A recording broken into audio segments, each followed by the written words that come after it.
forget, it is the 11th, the second Thursday of the month, so that we don't stomp all over the holiday weekends of Labor Day.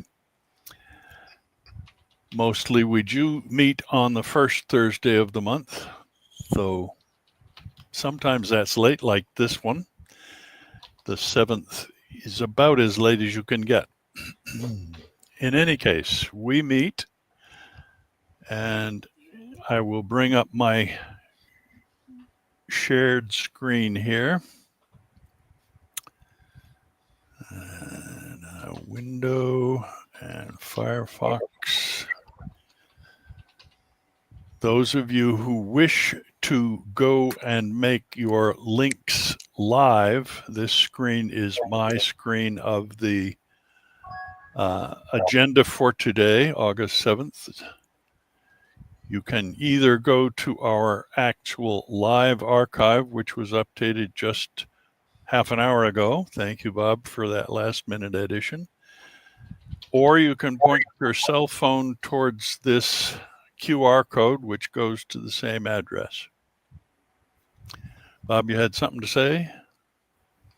No, I didn't. Oh, I heard a voice. Okay. We don't have any new users that I can see in the cluster there. That's the button I want. Ed, Jill, Bill Desk. Okay. So on with our FOSS news. No introductory slide talk needed today. The people who run Google have been arguing that their app store is very secure and can't be trusted to send out malware, but that's gone to court, and they now have to open so that other app stores will be available through the Google system. I don't know if this matters too much to us as FOSS users, although some of the apps that are out there are FOSS apps, but it is a move toward a more open structure of the internet, and that's, I guess, a good thing. Has anybody encountered issues with that Google App Store? No, nobody mentions a hand there. Okay, further FOSS news. Connecticut House has passed a landmark e-book bill which prevents libraries from being forced to purchase high-priced e-book licenses. When you borrow an e-book to be read on your e-book reader, the library has to have enough copies to lend out, and those copies are far higher in cost because the library is considered to be many people as opposed to one purchaser. So what normally might be an $8 ebook winds up being a $50 ebook to a library. And if Connecticut sets the tone, this might help make libraries a more viable place to get a variety of ebooks, because their budgets are also shrinking vastly these days under pressure from a lot of different directions, including the federal government's budget issues recently.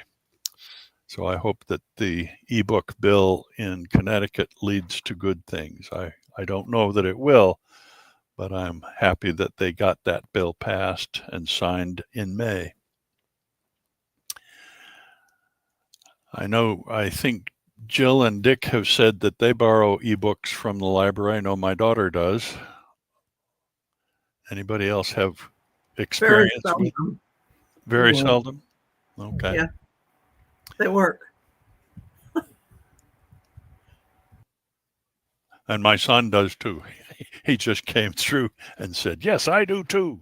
Mention me. I want to be in the meeting today. The whole group is here, and I'm ignoring them entirely while I do this meeting. But they will probably breeze through and wave at me, and you'll see me looking away.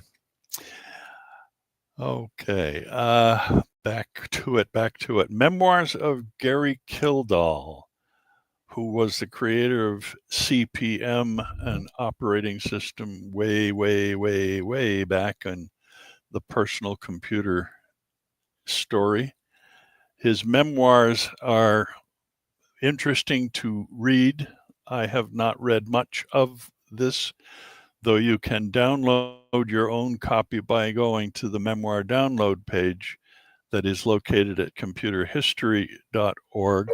And they ask that we not provide a separate link to the download because this is a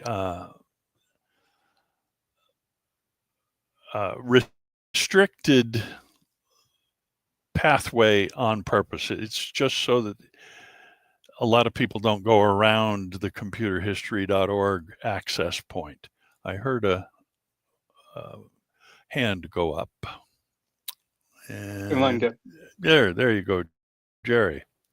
Yeah, I never met Gary Kildall, but I remember CP/M very well because my use of personal computers go back to the 1970s.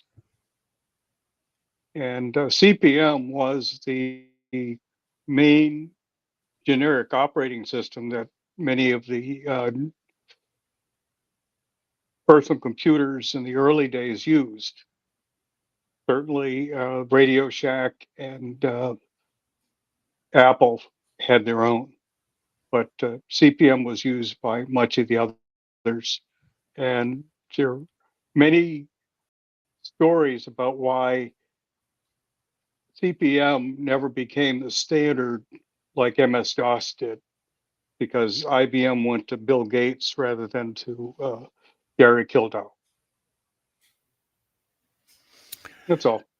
Okay, excellent information. And if you read it, if you read the Kildall memoirs, it might be something we'll talk about in the future as well. Even though it wasn't technically open source, it was certainly the kind of thing that was developed in the spirit of early microcomputing, which was a little more open than the proprietary systems of these times. Everybody got the chance to share a lot of their experience back and forth, leading to the boom that developed in the 80s and 90s around available hardware. Okay.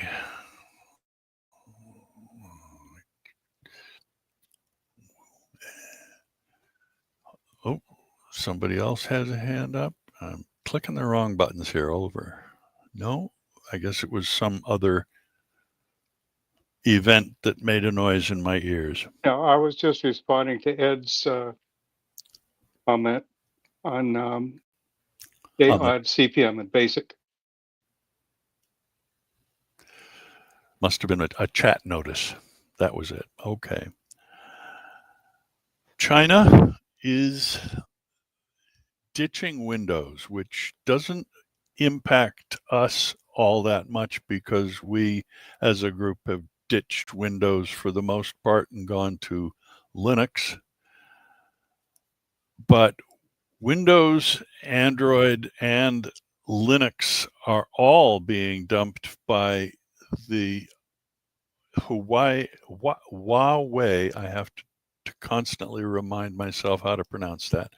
Huawei, which is a hardware company over there in China that was told they couldn't have access to any of our technology because it would give them an advantage. So they have been running Windows on MS-DOS machines for all this time. And recently, they developed a Harmony OS, which has some other name in Chinese, that was good for mobile and for laptop, and right about now is available on a limited number of hardware laptops as a direct competitor to all of the other operating systems that are out there. But given the way China does things, it very well may mean that anyone who wants to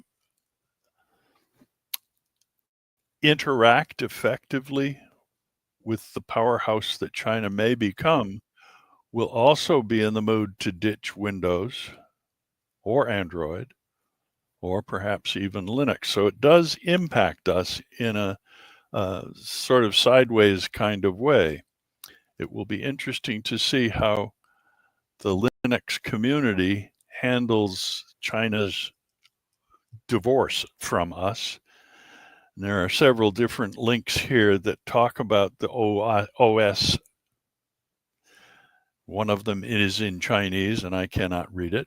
And thanks to Bob Premack, who added some detail information with a graphic that was missing from one of the other links. Yeah, I would recommend that graphic because it not only gives details about Harmony OS, but the kind of presentation gives a good framework for understanding computer operating systems in general and their structures and functions. So I will click that link. Where am I here? This one. And what you'll want to do when you get there is right-click on the graphic and open it in a new tab. It takes a few seconds. There. That graphic you can right and click and open in a new tab. Should become nice and large here. And in the new tab, PNG number 1. Easy to see. So you can see the kernel layer, the system service layer, and the framework layer and all the things embedded in there. And that way you can see what you can use it for, different kinds of devices and services. And then the application layer. Scrolling down is possible? No. Maybe. No, this is the entire graphic. That's the whole thing. Okay. But I thought that was kind of cool. Sure. Yeah.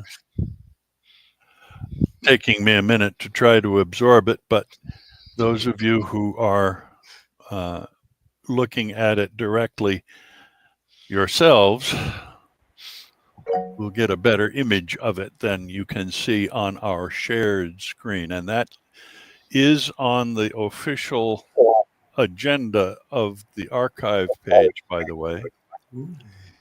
And I think Jill has something to say. Okay, Jill, go ahead. Yeah, I just wanted to say that it looks remarkably user-friendly. Which thing was user-friendly? The layout of the page and then all of the things that it's going to be able to do. It is just such a great infographic. Yes. And it doesn't just apply to this operating system. It's similar to the type of stuff I learned in my operating system course when I went for my computer science degree. Okay. I need to go back a couple of steps to get here. In any case, Open Harmony, I suppose, presents both an opportunity and a challenge for those of us trying to advocate for Linux, which we have done comparing ourselves against Windows and Apple machines for years and years and years.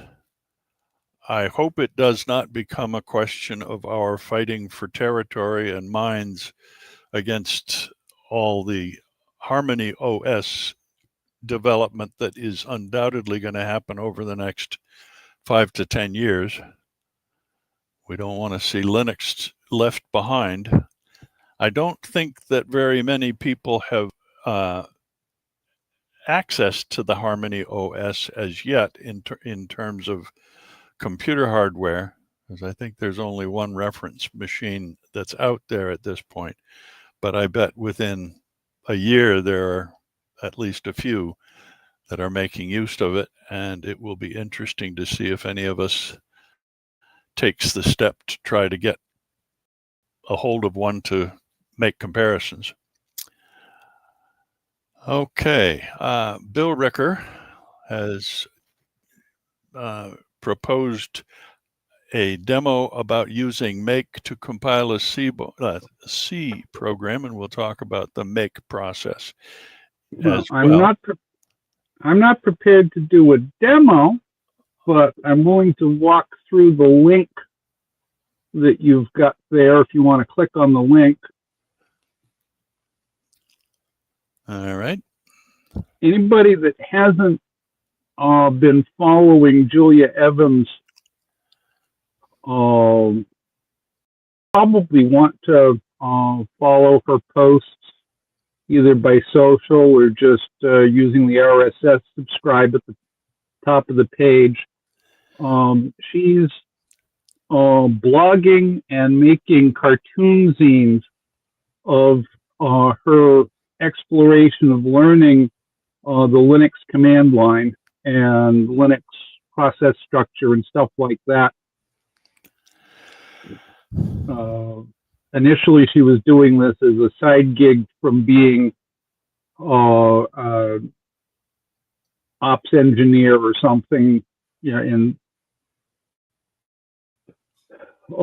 in the computer backspace. But at this point, she's a full-time communicator doing this.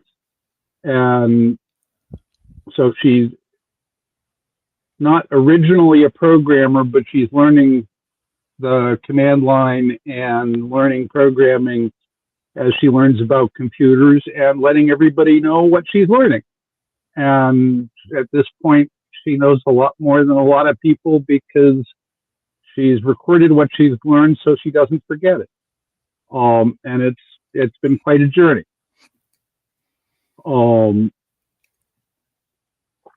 So she's in the same situation as many of the folks on this meeting, not a C programmer, but sometimes the program you want, you can download sources instead of downloading a ready to run binary for your operating system.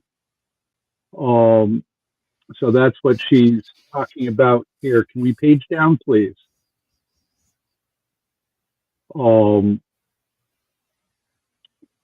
The first thing you need is if your desktop or laptop isn't set up as a developer option, you may need to actually install the compiler. On Debian flavored operating systems, it'd be sudo apt install build-essential. There's probably an equivalent get me everything I need package in your Fedora space. GNU C compiler, GNU++, or the GNU-ish flavors of C and C++. And then make is the generic command that we're going to mostly talk about that lets you say how things are built. If you've downloaded, for instance, the Paper Jam program, you're going to need to find something that is needed that it uses, like libraries and such. And typically that's in the README file and the zip file or tarball. And if it tells you there are two libraries there, then you do the apt install of those library-dev to get the header files that are needed for compilation against them and linking against them. And on a Mac, you might use brew instead of apt install. And Fedora, it would be the Fedora yum or whatever install of a similar live name -dev.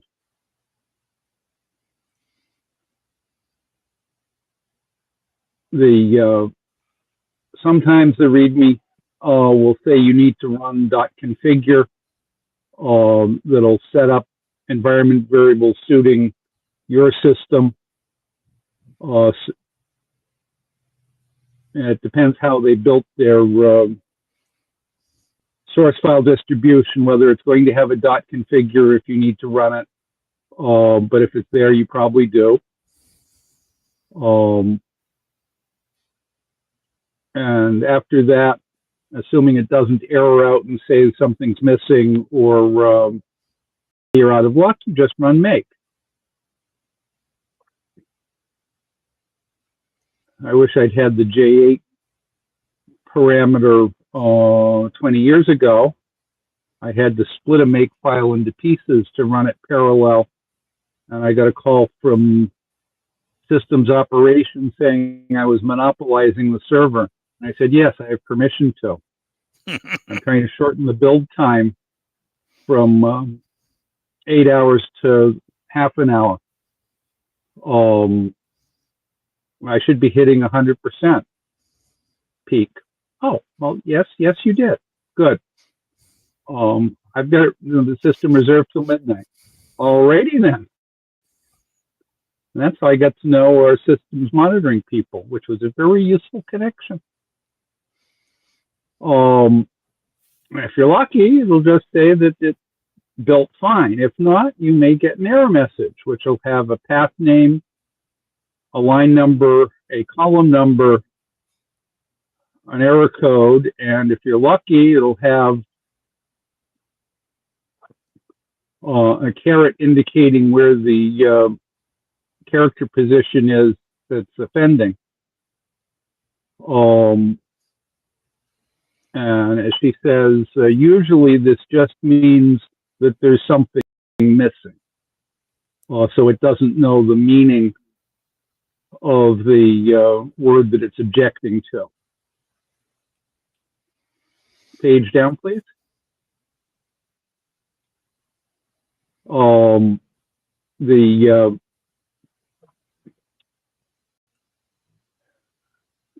In building a C-type program from sources to binary, it's a two-step process.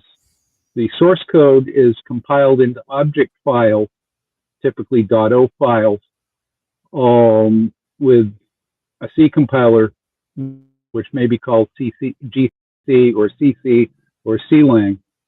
And then that .o file and a bunch of library.lib files that you have hanging around, possibly several .o files, are linked into a single runnable binary with the loader, which, given that Unix abbreviates everything because Brian and Ken weren't touch typists LD.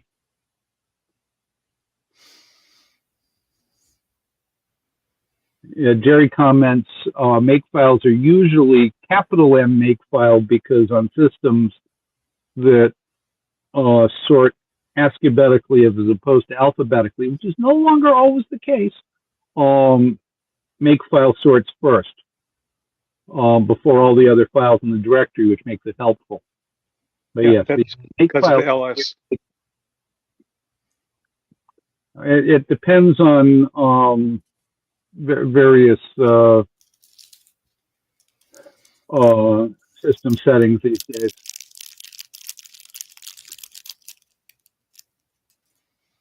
Your locale setting can change how things sort. Kind of frustrating. And your graphical file browsers have a tendency to go alphabetical instead of ASCII-betical, dictionary order. They don't do phone book order. They don't put MAC and MC together. But So you have to have you have to compile all of the needed .o files from the .c file before you can do your linking load, and you have to have all the .libs implied by the references not met, needed but not met in the source. And so that's what we see in the gray box right there by the arrow. Library QPDF not found. And well, it's not installed, even though it is installed, because it's not on the line. It's not on the list. So one option is to put it in environment variables so that it works. So what we see here is she's actually on a Mac because it says /opt homebrew include, homebrew being the Mac way of doing some things. I'm putting the -I on the compiler tells it where to find the header files, and the -L, double -L, big L little l on the load command tells it where to find it. This can be done by editing the make file, page down.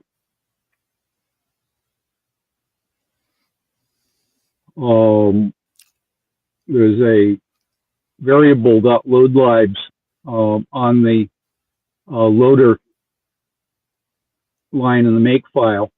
This is make files are declarative as opposed to procedural, in that you say this has this prerequisites and this is how to do it, so that the second line there that's indented is a template for a shell command.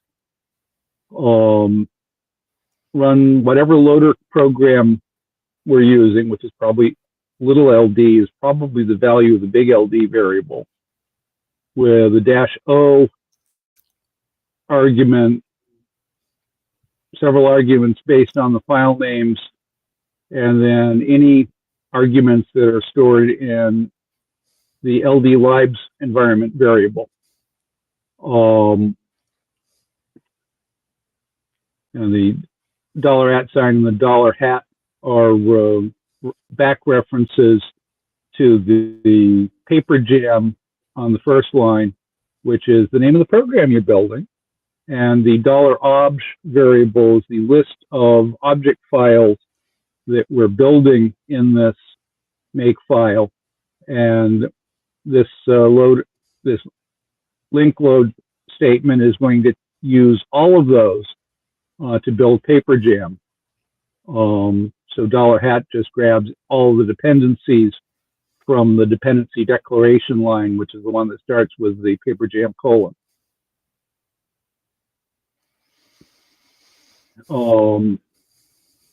We could either add, and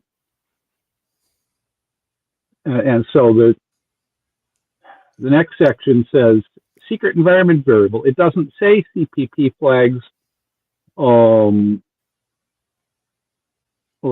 etc. In the make file. It's just assumed that if you set that, make will pick it up and use it. And you can do it either to the left of the command or to the right of the command, as shown in 1 and 2.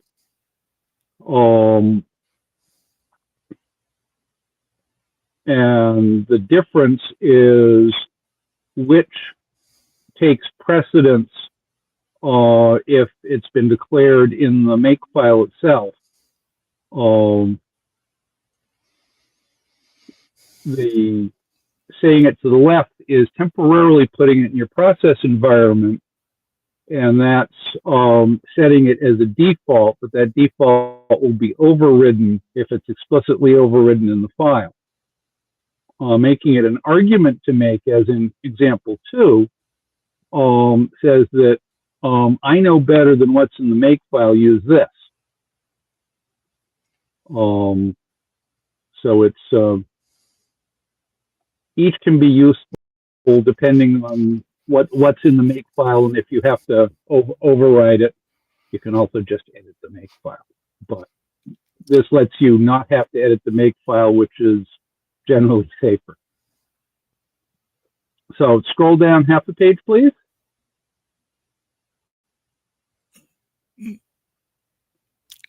Stop. So that setting CPP flags to the -I and the load libs flagged to the -L is either at the beginning of the make command or exporting it in your shell terminal session so that every program you run gets these, which won't hurt your other programs, will pass these to the make file and cause it to pass them to the compiler and linker.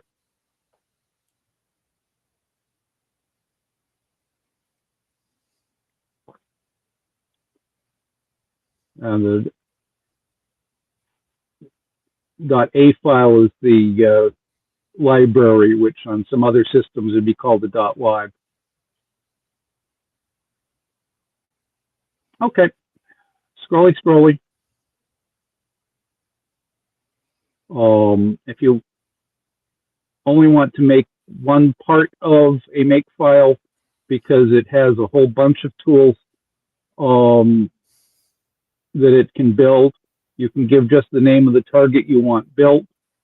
So with the ripgrep, which is a competitor to the ACK finder that I support, QF Quick Find is one of the ancillary tools. And if you only want to make that one, you say make QF.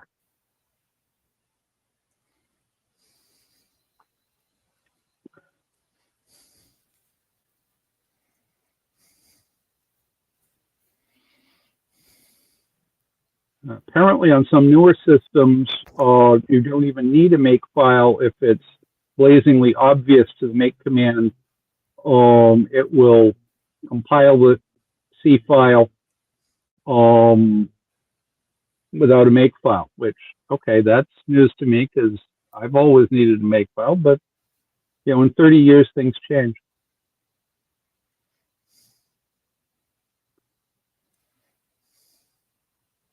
Scroll.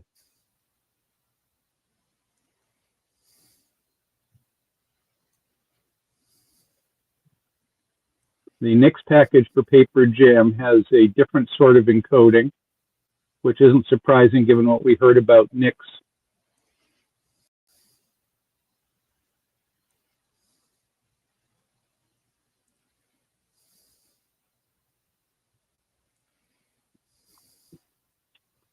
The safe way to install what you've just built is to copy the just built binary into your personal $home/bin directory, which is probably on your path already, as opposed to installing it for everybody on the system, because that might give it more privilege than you want. But you can do make install or sudo make install to share it with everybody and put it in the official place. Having sudo run make is dangerous because if you haven't read the make file to make sure there aren't malware embedded in the make file, well, you've just given the make file author permission to do anything on your system as super user. Don't do that. So yeah, programs that I built myself, I tend to install in my personal bin directory and not on the system. And that also means when I copy my home directory back onto a system after a non-upgrade upgrade, which I'm going to be doing probably this week, that $home/bin will come with those programs still compiled as opposed to they're having evaporated when I reinstalled Ubuntu or Mint or whatever. So that's another reason for making use of $home/bin. If you don't have a $home/bin, you'll need to add path equals $path colon $home/bin into your profile or .login or whatever. But you only have to do that once, and it may already be listed there.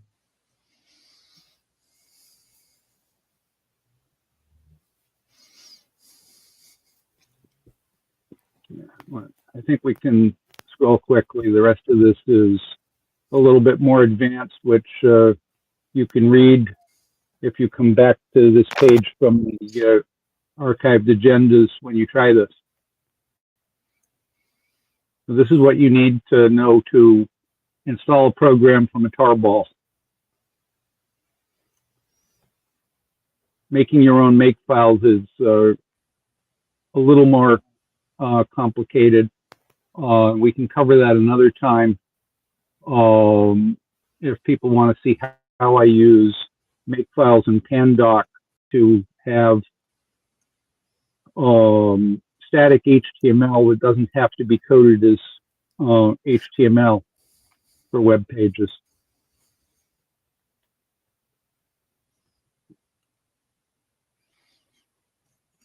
Okay. Thank you very, very much. That was instructive, though I will admit a little over my head because I'm not a C programmer. We all start where we are. Yeah, and the thing that she's pointing out is you may not be a C programmer, but still need to use this if you want a program that's C or in a similar related language that builds the same way, that and you need to install it from a source tarball that you download manually instead of doing a system install of the program. Bob's got his hand up and Jerry's hand is still up. All right, Yep. let's go to Jerry Jerry. first. Okay, I've got a couple of things. First, on libraries. In Linux and Unix, there are essentially two kinds of libraries. There are libraries that have the .a, meaning archive. And what those are is libraries that actually get linked physically onto your program. Whereas the other type of library, .so, or shared library, or shared object, which is equivalent to Windows DLL. These libraries are loaded into memory as shared. So any program that is actually using that library uses the same physical copy of the library. And that's historical, goes back to the early days of Unix. Shared objects are more recent. When memory was scarce. Yes. Disk space is scarce. And it has that advantage and has the disadvantage of you have to pick one version. Exactly. And in the old days of Linux, you used to have to build your own kernel. So one of the first things you do when you install a Linux distro back then is then you'd go in and build a kernel. And that was a series of makefiles. Because there's a lot of stuff that used to have to be compiled physically in the kernel. This is before loadable libraries, loadable drivers. And so things had to be compiled directly into the kernel. And the generic kernel that you used to get with Linux used to be huge. And again, memory was always low. And of course, I go back to Unix, which goes back to older computers, probably before Bill. But anyway, that's all you guys need to know. And Bob wants to talk. Yeah, I I find this all very interesting, and as Algot says, pretty much pretty much over my head. However, I had to, in a pragmatic way, use Make and CMake with LMDE, the Debian edition, because it did not have all the media plugins that are present in Mint Cinnamon. So I did need to do that. In lieu of doing that, a more advanced kernel would be needed with some backports, which I had to do for my Chromebook to get the touch screen. So I have used CMake, even though I am nowhere near a programmer.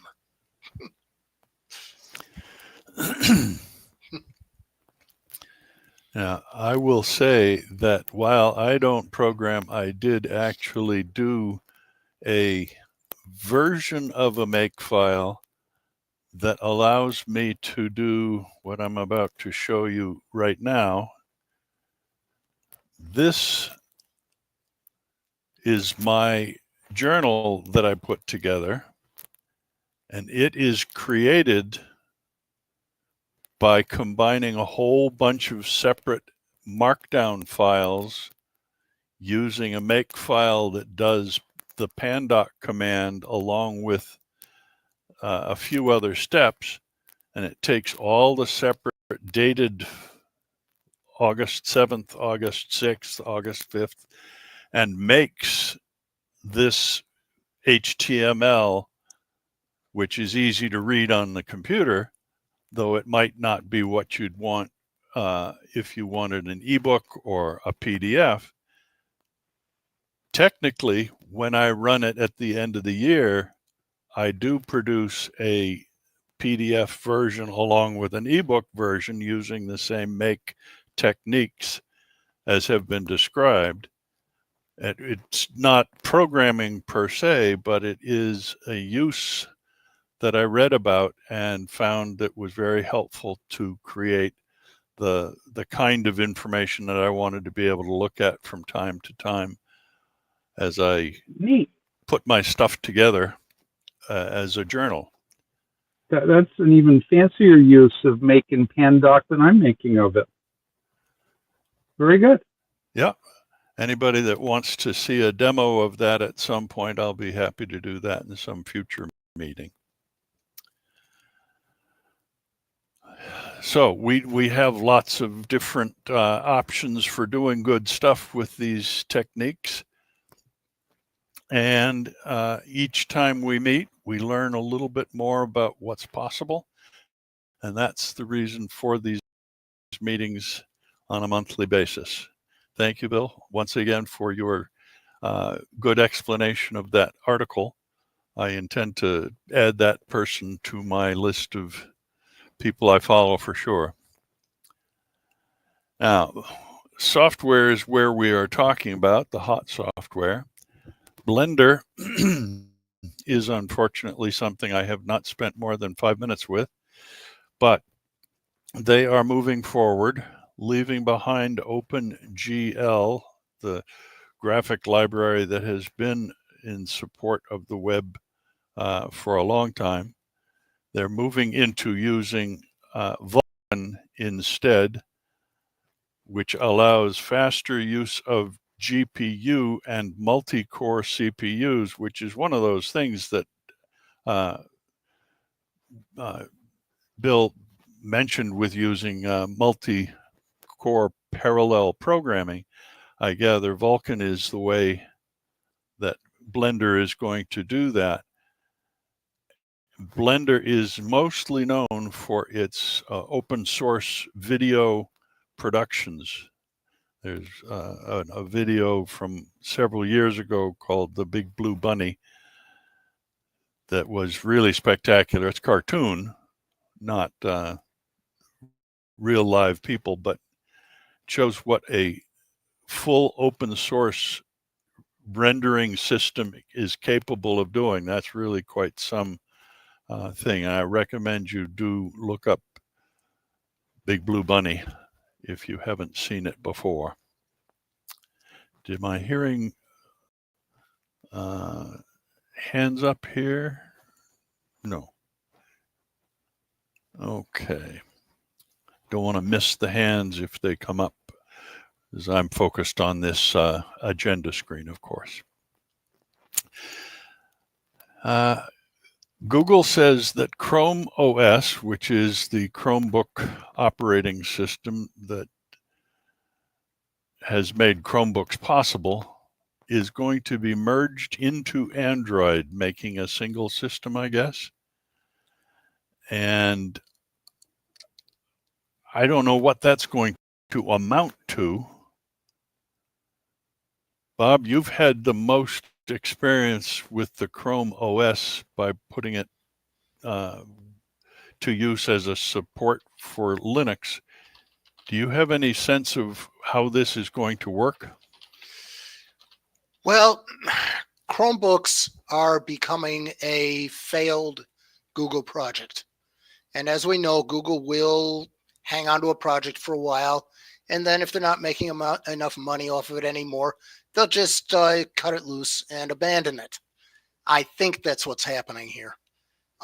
Also, phones now, especially the high-end Android phones, now have a desktop mode in which there's an actual desktop environment inside the phone operating system.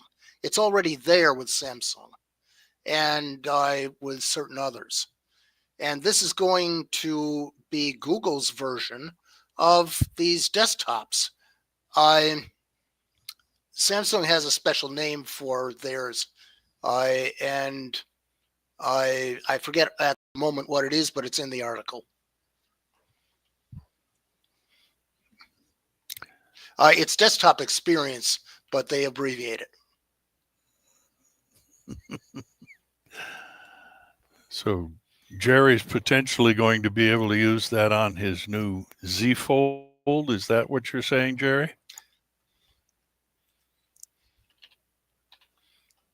Oh, his microphone. I don't know whether it'll work on that model. It's the Galaxy models that they've been using it on. This is going to fold in apparently to a future. Oh, go ahead, Jerry. Yeah, that's what I have is a Z Fold. It's a Galaxy. Okay. I love my Galaxy. They're really good phones. I have one. I'm very happy with it, definitely. This is going to fold into this Plasma Big Screen Revived. A couple of links ahead.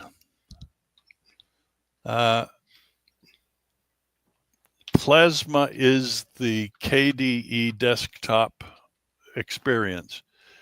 And for a while, somebody was working on a desktop shelf for use on TV screens, going even bigger than laptops and curved screens and gaming monitors and all that. Someone has recently picked this option up, this project up, and is going to continue it along the original goals of making an operating system shell that will allow for controlling the use of apps and making a TV more like a computer, but just using the standard remote control of the TV. I don't know how well this is going to work, and my personal experience should not be used as excitement. I don't like poking around on the screen to try to get to things that don't want to be gotten to. They don't seem to do much with the current options on my large screen TV. I have trouble launching Netflix for that example. But Plasma Big Screen may be a solution that goes together with this Chrome OS concept, and one of them will win, and it probably will be from a huge company rather than KDE. Is that a hand coming up? It is. Yes.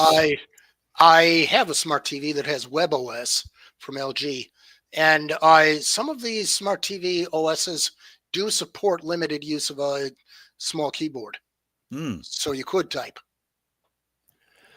That sounds more practical, assuming that what you can do a keyboard for is not just typing on a screen. I don't know how good the text would be on a large screen. Do you have experience with that? I wouldn't use it for documents. Yeah. Seems kind of But an unnecessarily large screen to get what I want to type on a laptop. Just doesn't seem like the experience I'm looking for. But these extended, these desktop experience phones do include things like Google Docs and Sheets. They can include that. Ooh. So you can use a keyboard with them. They are designed to allow peripherals to be used. I don't know Bluetooth? about the smart TVs. Would you connect your keyboard with Bluetooth? Is that the idea? Bluetooth or wireless, any Hmm. kind of wireless. That's interesting. I've never seen a wireless keyboard. I have a wireless mouse, although it has a dongle on my laptop. So, Oh, wireless keyboards go back to Bluetooth 3. okay. But it's not wireless and in terms of Wi-Fi. There have been Wi-Fi transmitters since then, and which are in the radio frequency, and there have been Bluetooth in its special frequency. Ah, Very different. And Bluetooth 5.2 is excellent. that's good. That's good. Okay. I'm learning lots of new stuff as the meeting progresses. That's wonderful. Now, we've touched on this next item a couple of times in the past, but apparently somebody has thought it was wise to revisit the 5 open source apps that they know about that can be used to seamlessly transfer files between Linux and Android. I use the second one in the list here. I'll come back to the first in a minute. The KDE Connect uses Wi-Fi, as it turns out, not Bluetooth. And I can transfer a full-size phone image to my laptop in under a second so that I can do editing on the image I've captured on my phone and deal with doing something that I'm going to skip away here for just a moment to this link and show you this little shot of the Soluna Apple icon. We just recently tried it, and I took a photo with my phone that was much larger than this image, and then cropped it here using my cropping tool of reference, which is just the GwenView program, very simple cropping and resizing tool. So this takes up much less space and fits into my notes in my my journal, as I pointed out. But it took me under 3 minutes to make the transfer and conversion of the file into my laptop where it would be part of my journal notes. So KDE Connect works exceptionally well. And I'll scroll back here briefly to the Packet program, the one that is listed first, because it's a GNOME effort. I don't know this program because I'm using the KDE version of Kubuntu. But if anybody wants a GNOME-based thing to try, it might be worth checking out Packet. Then beyond those two, which are listed first and second, they go on to other things like SyncThing and a few others, which I also haven't tried, but depending on your needs, you might want to. Anybody else have experience with one or another of these quick file transport techniques, programs?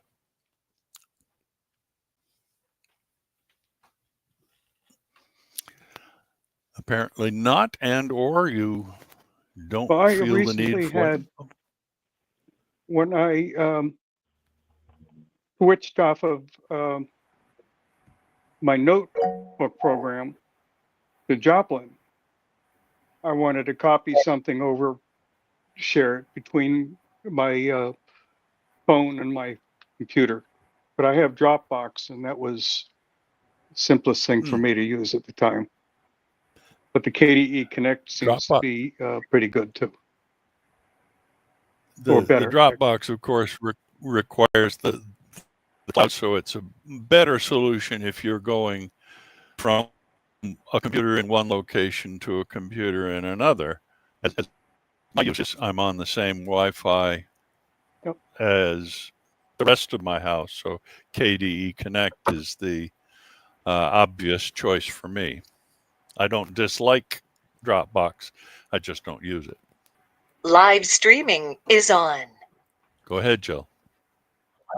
Yeah. I'm not sure if this is the same thing, but I usually transfer stuff from my phone to my computer with the USB cable. USB cable certainly works, but is one more physical step necessary to do the job. The transfer of a file by Bluetooth is also possible, but I didn't think that worked fast enough for my needs. And I was very impressed when I first installed the KDE Connect before I had experimented with it.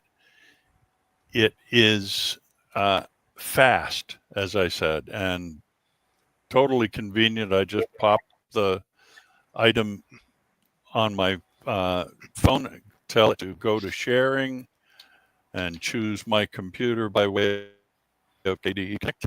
And it's there on my computer in under a second. Really, it's just amazing.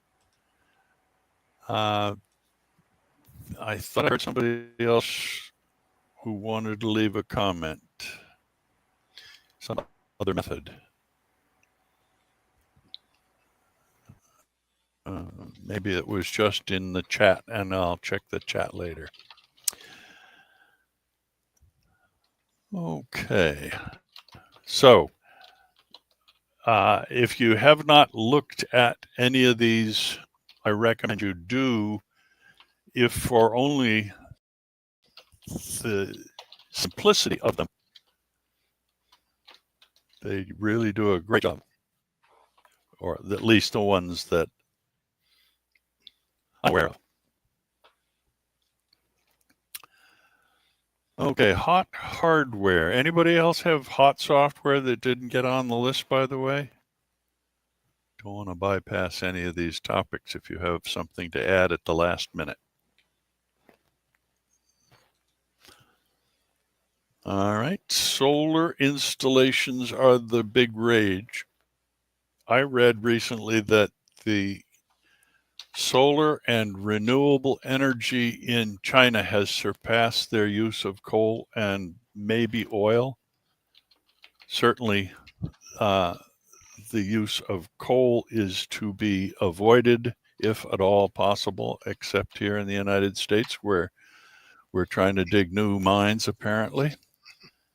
China has pushed for having a reliance on renewable at the government level and are pushing like crazy to get it there, and have met China's goal that was set, I think, in the Geneva or Rio de Janeiro meetings some time ago. They have surpassed it already, and nobody else has. It's pretty impressive. But this particular article is about some installations intended to be done on rooftops of commercial buildings like Lowe's or warehouses of Amazon and places like that. so that it would be particularly suited to city installations, replacing the kind that are out on the interchange at Route 30 and the Massachusetts Turnpike, where there is a large array of solar in one of the loops of the interchange. That kind of space is not typically available in cities locations. So the plan is to put up solar installations on top of existing buildings. It's kind of a neat idea. On to, a hand, yes. Dick?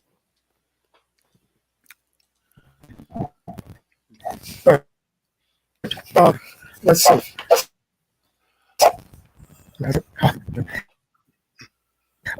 Let's see. First of all, on subject of solar, I look for bargains that might be useful. Try to find out if they are. If so, for whom? Part of Freight is currently having a sale. A 200-watt generator, which is 4 solar panels that fold up and are very lightweight, so easy to carry. 200 watts output, and the price on sale is $200. Now, if you need to take your laptop on your next camping trip, Backpacking trip. right? This is some people go camping in a truck, and this is a very inexpensive add-on to your computer setup. I don't know any more about it yet, but I flagged it as something of interest, and it fit well in here. I also have a few quickies. Unfortunately, Dick, you're dropping out for some reason. Now, or for later, or for next month, as you like.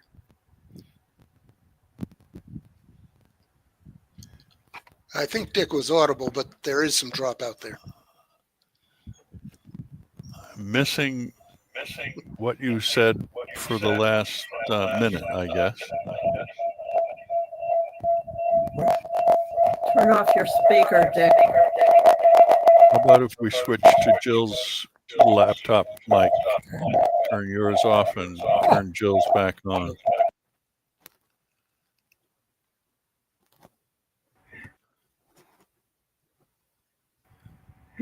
It's weird. I know, Dick. Now? Okay. Back I go. No, you're going to do it through my computer.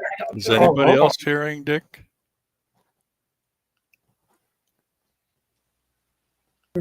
Yes. Pass it over. I hear him. Stereo computers. Getting confused here. Okay, let's see. First of all, I've told you about very inexpensive digital projectors. I'm on hold on that topic. I'm waiting. Maybe we'll try to come back to you, Dick. Oh, I thought. Don't want to cut you off, but I hear as him. far as I can tell, I'm not hearing anybody. I'm hearing Bob, Dick. am I hearing you? No? I'm hearing you. You're here. Now that it's you. Hi, Bob. I guess At it's all at me. least a couple of us can converse. Maybe I should log out and come back in.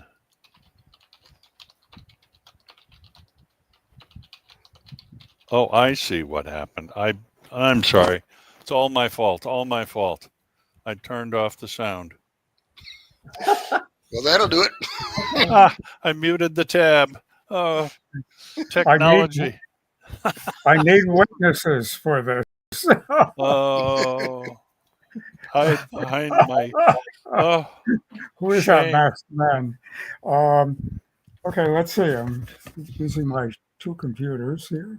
I'll repeat. It wasn't that long. I've mentioned digital projectors have come down wildly in price. I've got a mint one for $22.50, including shipping. And I got it in time, no tariffs. And it's very interesting, but to smoothly put it in with all my equipment, I'm currently on hold waiting for Linux Mint 22 to release. And I'm looking forward to that. So I'll have more to say next month on it. Meanwhile, by an accident, I got bumped into a different corner, which is almost the same. Digital microscopes are now stunningly effective, small, lightweight, and yes, inexpensive. So for this month, I've got the same complaint. I don't want to know more about it till I'm on the next Linux Mint. It's right around the corner, but as of yesterday, I hadn't made it yet. So on digital microscopes, I'll share a couple of links, what the manufacturer has to say about one bunch, and what a US located seller is offering the way of wildly reduced prices. Again, yes, you can get one for around the $25 mark. And you can get really impressive ones, apparently for under $50. I'm talking about 1200 times magnification, a 1080 resolution screen that can be wired or wirelessly connected to your computer and everyone else in the world through your computer, and lots of other features. These are going to be very interesting. I might yet try to solder a bad joint on a circuit board. They're used for that in the factories, but they're also used for animal research, vegetable research. The links I'll provide have lovely images showing what they can do, these inexpensive ones can do in all those fields.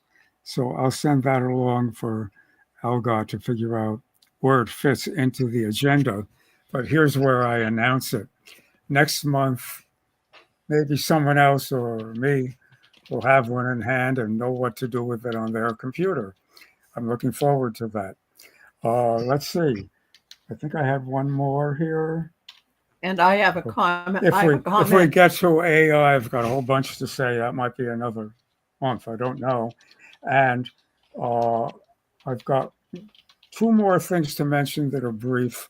They're not on this topic, but the next one I think is going to be internet. If that's the case, and if I may, I'll just mention them quickly right now. Is that okay? Yes. Good. First of all, I found a wonderful site this morning. And if you don't know about it, find out about it. I think it's going to have things we want directly, but indirectly, we've got another month of summer. And for some of you, that means visiting with relatives, friends, different places. Take this link with you for kids and for grown-ups and those people in between that vote the other way. I can't do better than this. Natural History Museum, NHM, in London, UK. You can find it easy enough, but I'll send you a link and a couple of good first things to look at. They have short videos that are just totally fascinating and instructive. And you don't have to go to London to get their best lectures. I'll send you a 10-minute one about Charles Darwin. We all should have seen when we were kids. New information to me on an old topic, evolution. From the old person, secondhand, and I had no idea. So that's a wonderful one. You'll be able to hook up to it later tonight, I expect. Final one is big news for me. so big I wanted to share the 2 secrets so you can apply it elsewhere.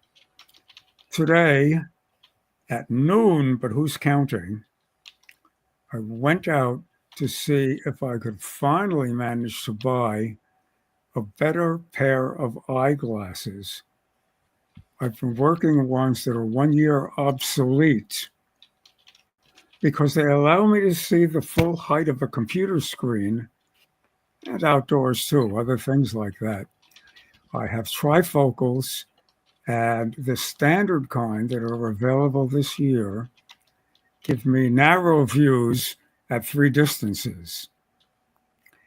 I'm still wearing my old ones after having ordered new ones because the new ones failed to cover the screen.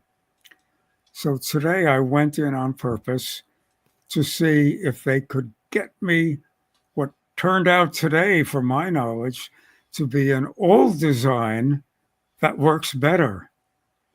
Companies have been dropping it. That's what I discovered today. Meanwhile, my glasses were loose. So instead of trying to find harder today to find a link to where I can buy the old style, where they still have the equipment for building them, instead, the lady looking at my glasses, no, we can't, and I don't know who can, but here's the history of it. That was very valuable, aiming me in the right direction. She said, but while you're here, let me adjust the glasses on you because they look a little loose. 2 minutes. She put my glasses back on. These are the old ones on the bad prescription. I've already had a better prescription prescribed almost a year ago now, but I don't have it. I had to give it back for the money because it wasn't going to help me and for the refund. And she came back and put them on my ears. And a lot of things I couldn't see were sharper. I said, can you make them even a little bit tighter? And she was back in 30 seconds with them tighter. I can use all 3 distances to see the screen sharply, full. I can use 2 of the 3 to see long distance, sharper than I've done without a telescope or binoculars. I can read up close with all but the long distance one. This is like they gave me new eyes. It was free. It took 2 minutes and change.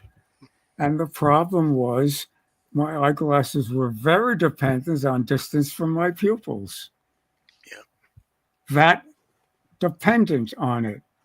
I probably never needed the new prescription. I needed a tightening of my glasses, and until last week, it wasn't loose enough to be really noticeable in other ways. If you know someone who can't get their glasses to work, this may be a golden clue. And I can't tell you how happy I am. So I thought I'd mention it right here. It's not just for glasses. It might be for 20 other things. Think about what I went through on the way to it and how easily it happened once the little extra secret became bad enough to go worry about. That's it. Enjoy. That's it from him. I just had a comment on the place that makes the digital microscopes also makes digital endoscopes. So if you want to bend over. Yeah, I'm hoping that they're using it for checking your plumbing and stuff like that. That's what they do with it, Joe. And not for Oh, you mean your house plumbing? house plumbing, right? So, but they had more endoscopes than they did microscopes. So I think they've added the microscopes later or something. It's fascinating. Right. I guess that's all from us. Thank you very much. Millard. Yeah, Okay. about Hot lenses. internet. Yes, sorry, Bob. About lenses and positioning, yeah, a lot of people keep pushing their eyeglasses up toward their eyes. That usually means they need a prescription that has a shorter focal length. The other thing is interpupillary distance, which is something that they should measure at an optician place. The distance between your two eyes makes a big difference in how well your glasses work as well. And some mail order places don't get that right.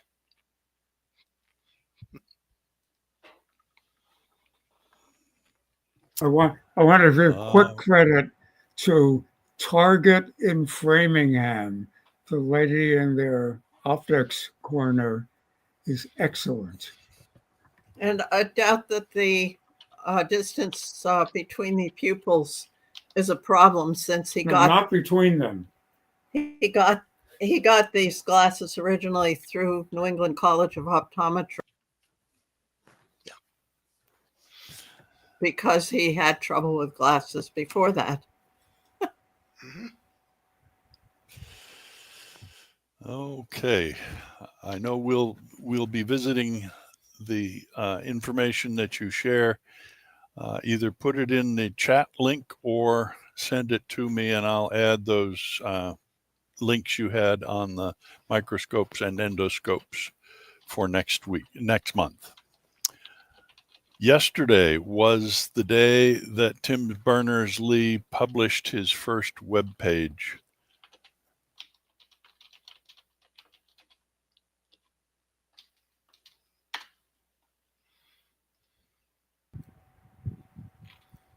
And we published some soon thereafter. It was all text based.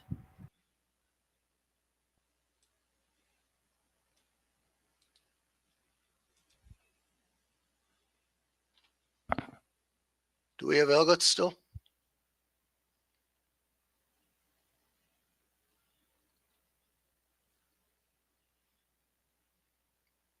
Elligot has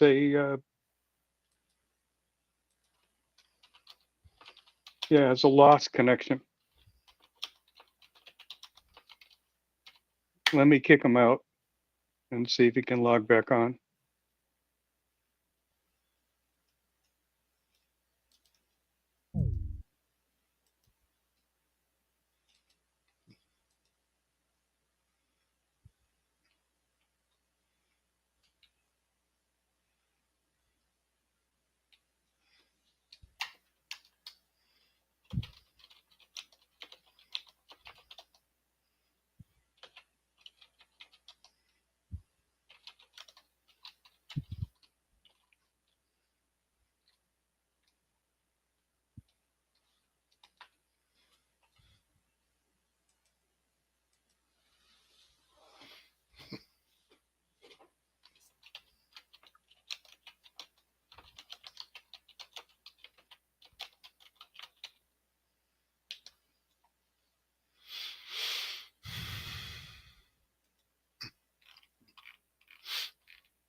Still waiting to see if Elgot comes back.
Possibly he lost his internet.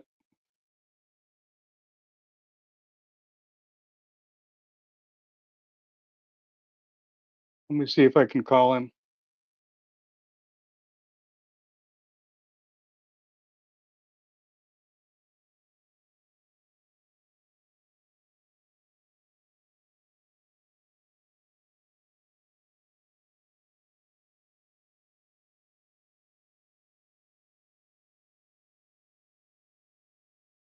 No, I don't have his phone number. Dick's looking it up.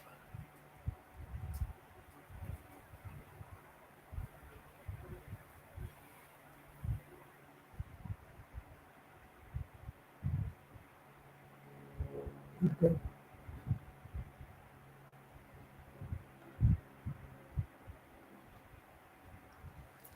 Put Ruderman up here.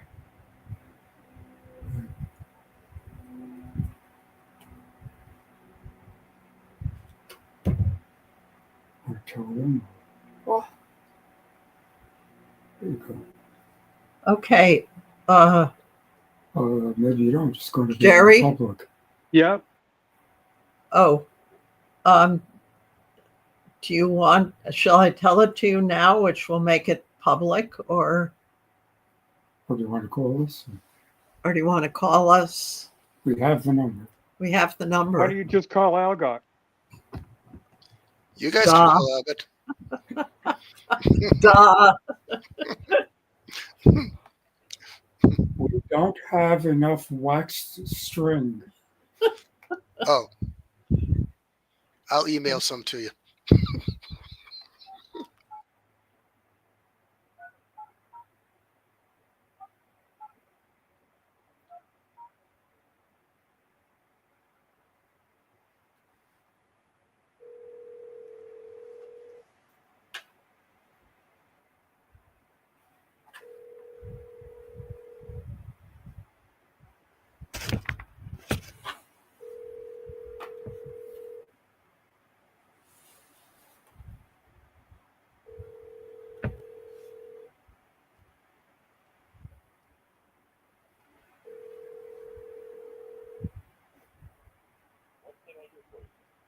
Hi, Algot.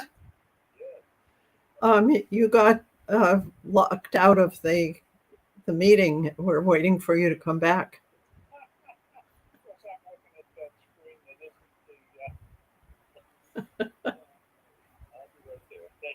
You're welcome. Bye. He says he didn't even realize that had happened. He'll be here shortly.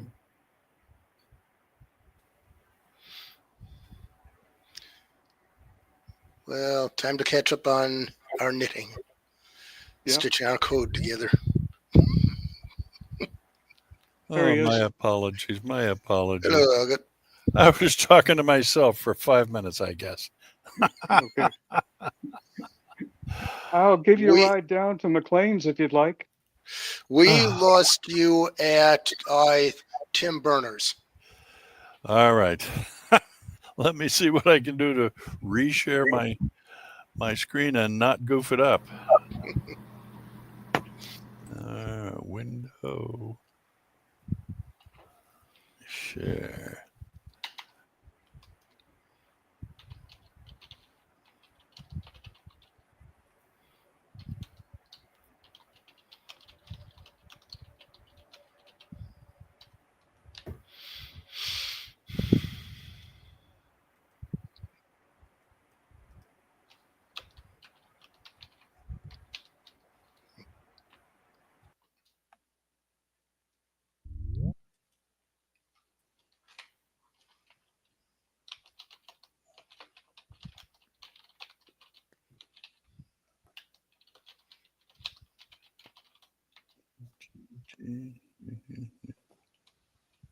I'm back for the second time.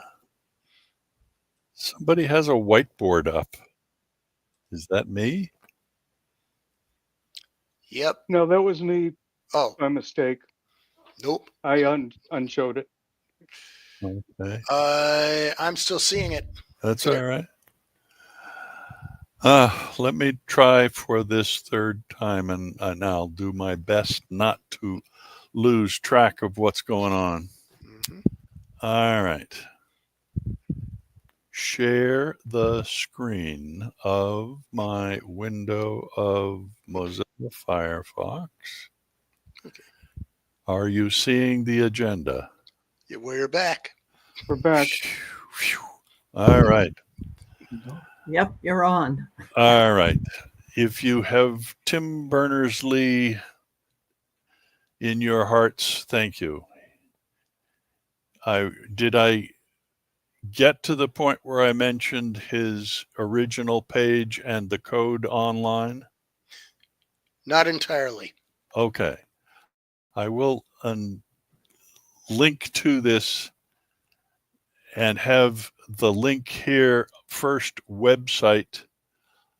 I'll go there.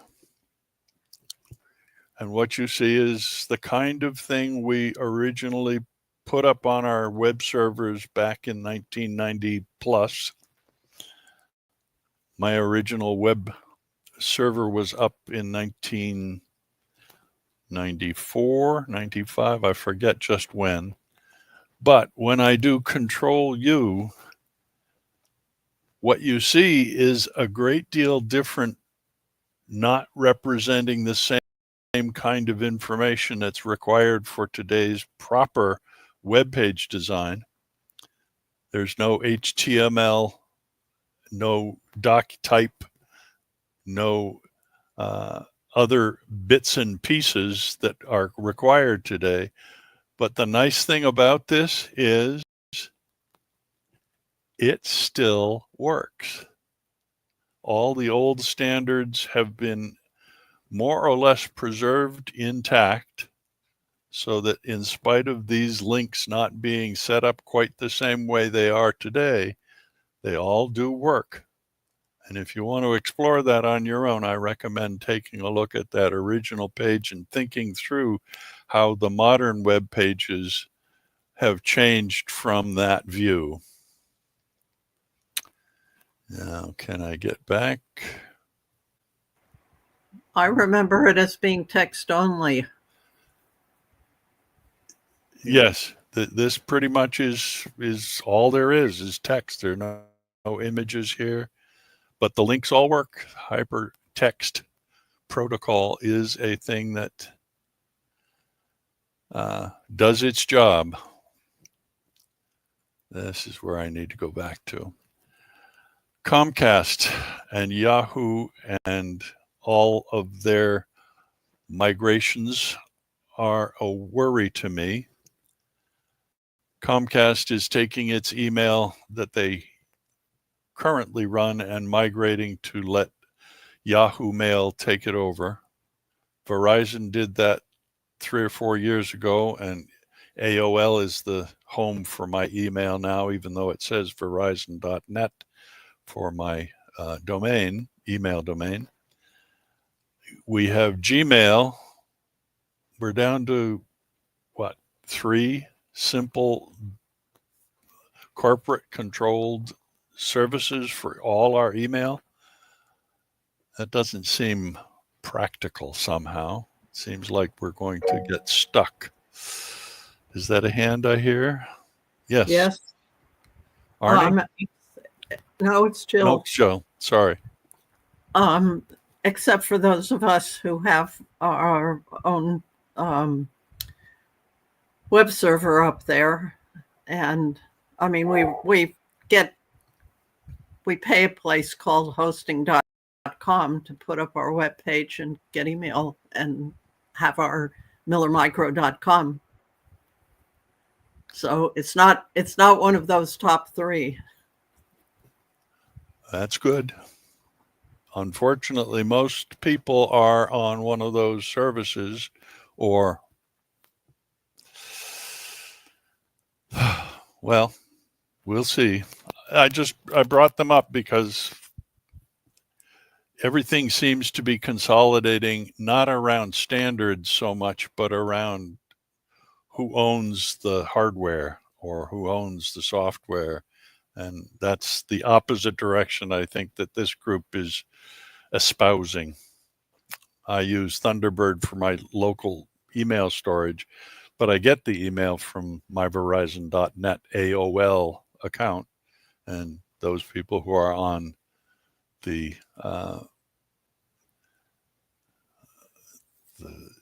Xfinity cluster are now backing off from having a Xfinity run any of it. It's gone to Yahoo.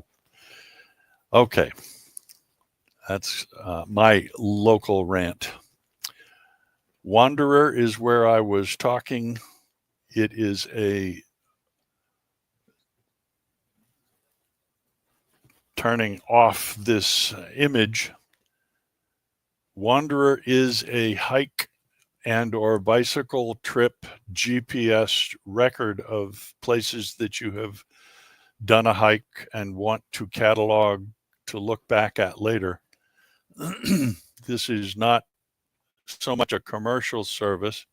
It is decentralized, meaning that it can be self-hosted and shared into a more federated style like the Mastodon Fediverse.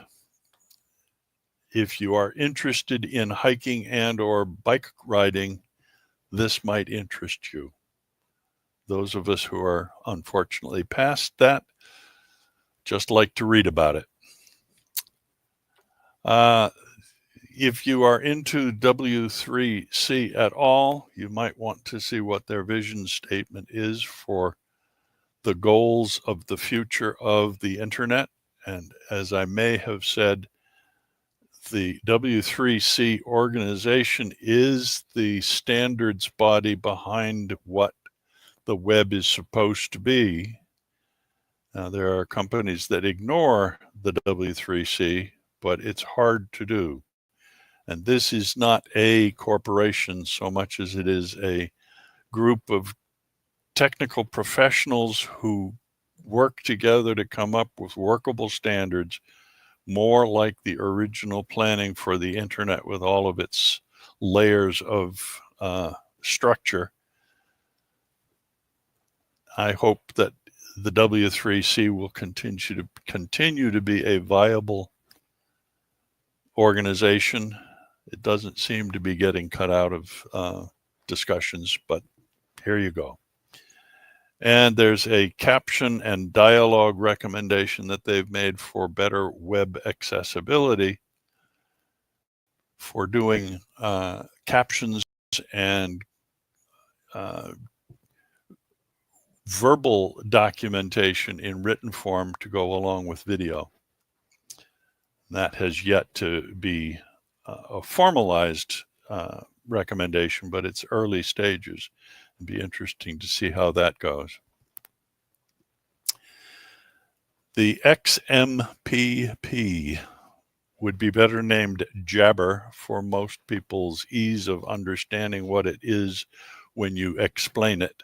It's hard to say XMPP without a person going off the edge and wondering what the heck you're talking about. Same thing is true for ActivityPub. Not too many people understand that naming a standard does not necessarily make it easy to understand, and that's why Mastodon has caught the generic name from the Fediverse, the Federation of non-contiguous, I should say. They're not all one system, but they are connected together, allowing more like what the original internet was intended to be. But there's a new bridge that allows the Jabber community to join with the Fediverse. And as it turns out, there is also a new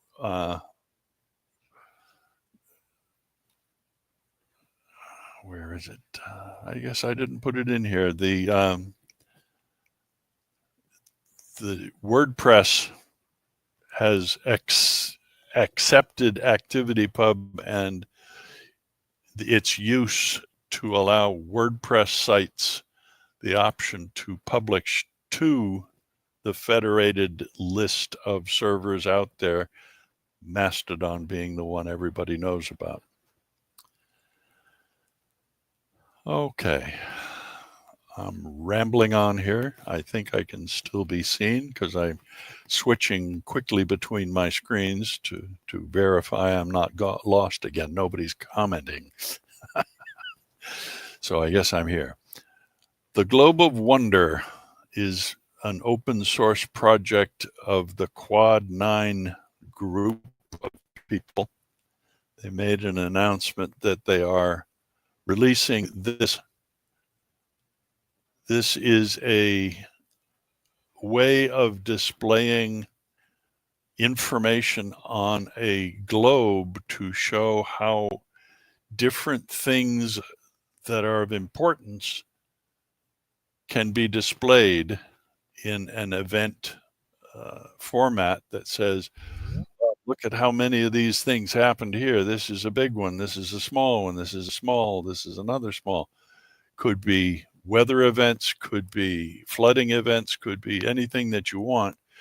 This is an MIT licensed way to do this kind, to do this kind of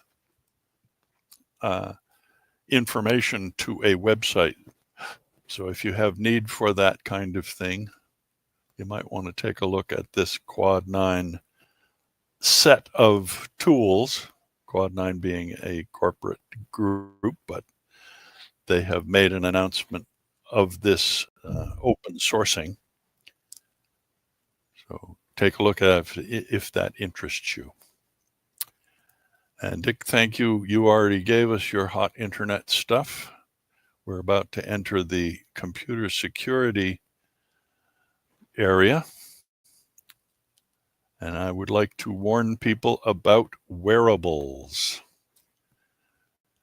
There is a wearable from this company called BEE. Let's see if I can get that advertisement out of the way. These ads. A wearable could be a wristband, it could be a watch, it could be a pair of glasses like this screen. There is a group trying to promote store usage of this sign that says no AI glasses, but obviously that's not going to be enough since Amazon is now the owner of this technology. Everywhere these devices go, if they have a camera, they can record. If they have a microphone, they can record. If you happen to be in the vicinity, you are what's being recorded. Do you want that to happen in your house? Do you want that to happen in your store? Do you want that to happen when you're at the little pub? Personally, don't think so.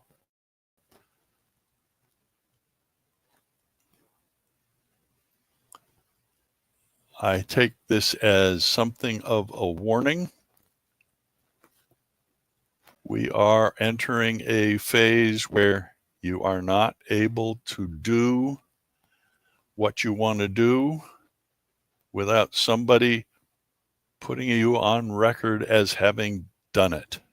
Whether it's good, bad, or otherwise isn't the point.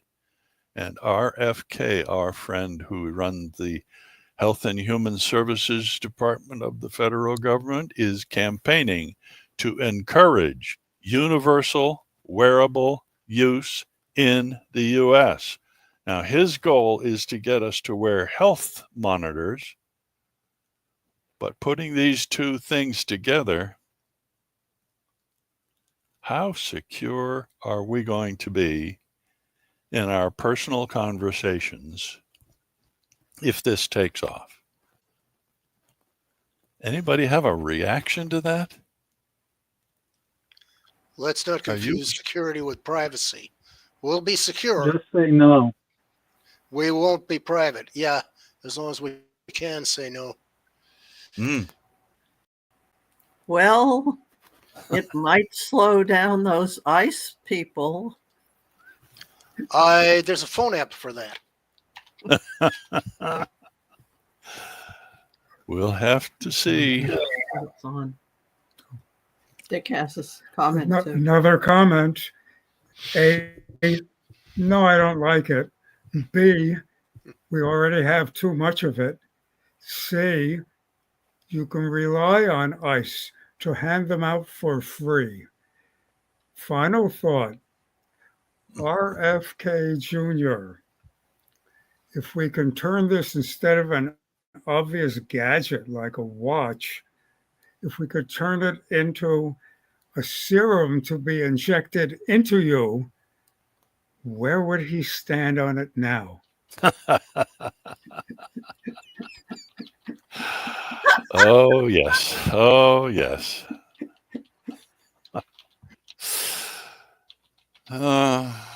Anyway, the third link is pretty much the same information, so I'll leave it to you to explore them as you wish and to think about them and to promote them or fight against them. This graphic, by the way, that I put up here is my version of campaign poster. I'm not in favor of this stuff. So if you would like the source file for this to do what you want with it, let me know. I'll get it to you. All right. Back to here. Artificial intelligence and the large language model. Apparently, an exhausted man has defeated the AI model in some world coding championship. I don't know anything about this article. I didn't get the chance to read it. I imagine the man is exhausted because he had to work harder than the speedy AI models did, but wound up having the better code in spite of having to work hard. I have also heard recently that those people who are smart in the past with coding sometimes see the benefits of watching new programmers with their slop code coming to them and saying, look what I did, but being unable to explain what they did. I find that very interesting. If you can't explain the code, can you debug it? Can you even understand what a debugged error code is if you don't know what your code says? And if you're relying on Gen AI to make your code, how dumb will our next generation of coders be? That's my big question. Jill? Yeah. Let me see if I can get back to. Oh, I was going to say the exhausted man reminds me of the song John Henry. Yes. Everybody know what that is? Oh, yes. John Henry was a little baby. Sitting on his mammy's knee, etc. He's gonna beat that steam drill down. Right. Yep. A lovely song that remains relevant today in other spheres for sure. For whatever reason, users of the Google search are less likely to click on links when an AI summary appears in the search results, according to Pew's Research Center. I think I hear a hand from Bob. Yeah, I just from personal experience, I now that Gemini AI does head up the search results, I find it leads me to click on more different links because I check out what the AI says. Most younger people, most people probably won't take that step.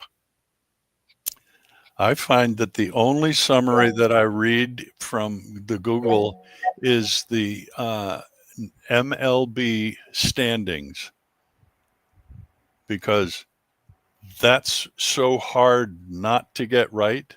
I figure that uh, the summary is a good enough access to it. I don't need to go down the list to the third or fourth link to find the answer.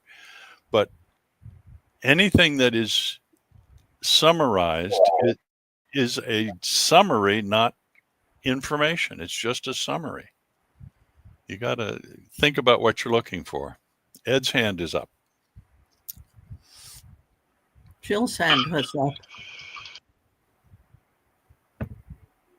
Was Ed's hand up?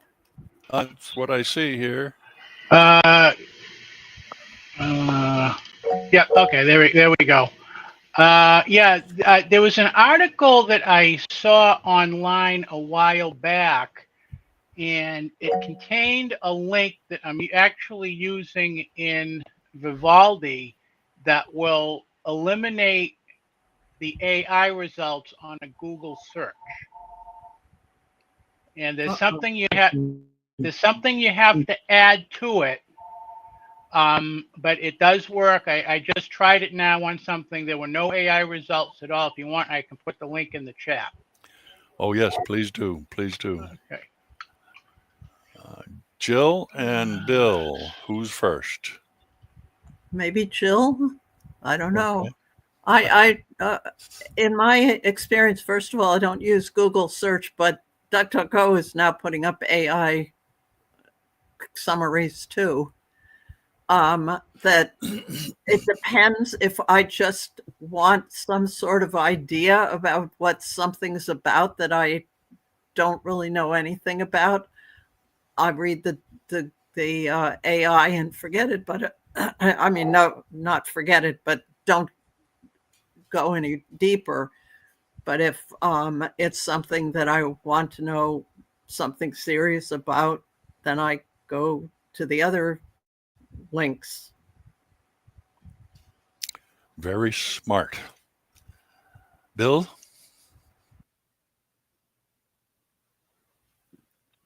I didn't hand raise. I just posted the URLs that will do the adjustment for you, and Thank you can save them. All right. I will add those from the chat to the ultimate version of our archives. Thank you very much for doing that. Okay. Getting to be the exhausted man here after so many restarts. Let's see if we can get through these last three items by 5. Teens have been studied for what they use AI chat to accomplish. And the most cited things were personal advice, emotional support, and everyday decision making. Which thing should I buy? I guess. And problem solving. Not sure what problems they think they're solving. But a lot of these things are replacing asking mom and dad, asking a teacher, asking your friends.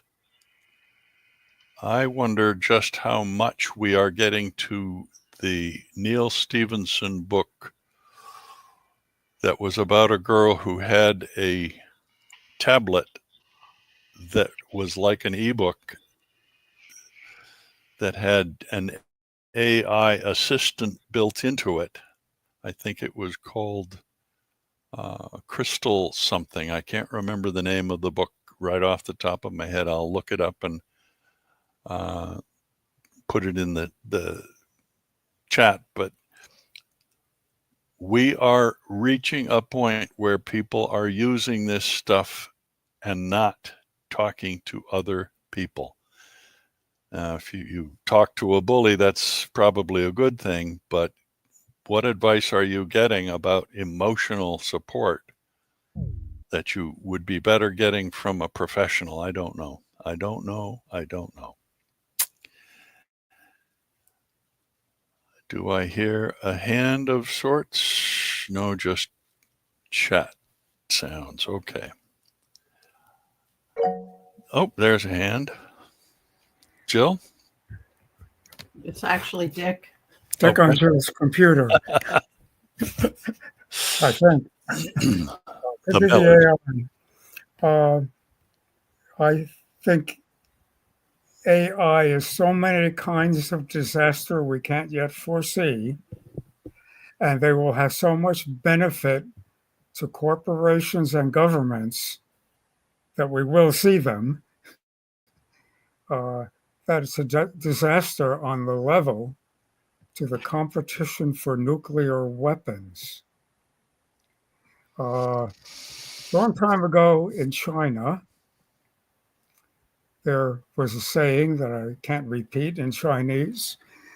And a lot later, people from Europe discovered that the indigenous Americans also had basically the same saying. And the saying was a question: what is the difference between knowledge and wisdom? The answer in both cases is knowledge is expertise on the past. Wisdom is expertise on the future. We don't have knowledge of the future. The amount we're playing with on our desks right now was unforeseeable when I was young. Unforeseeable. I don't mean not there yet. And if you want to know who will invest in artificial intelligence, it will be the corporations and the governments, because they want to own something else valuable. And what it is more and more nowadays is data about you that they can misuse or sell to other people to misuse. Very creative and attractive ways. The advertisers know about the attractive part, and they'll be interested too. We are not well equipped with wisdom. A recent election or two comes to mind, and the proper advertising, the proper expenditure to get it where it wants to go by people who shouldn't want it to go there, means we're overriding wisdom with a profit of one kind or another. So to me, I've had a very personal role in seeing the disaster of nuclear development unfolds. And we now have contaminated areas around the world that people can't go to and governments can't mention because they have to pay too many families for the damage they caused, et cetera, et cetera. This is on that scale and perhaps beyond. No. That's Dick's. I see two sides to the question. Oh, yeah. One is there are people who would not ask their parents about many things because they would be either too embarrassed or they would know that their parents would get down on them for that. Same with adults. They wouldn't ask about certain things because they don't, the fact that they don't know it is embarrassing to them, and they don't want other people to know that. And of course, on the other side, we all know about the other side. That is, we don't want, but they think is that it's anonymous, but of course, AI is keeping tracks on them too.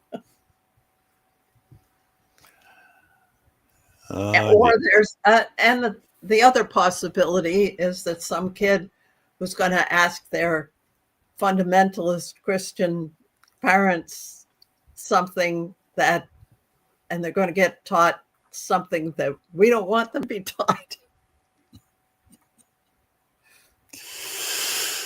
Oh, yes. I'll add one quick comment. Google users and AI.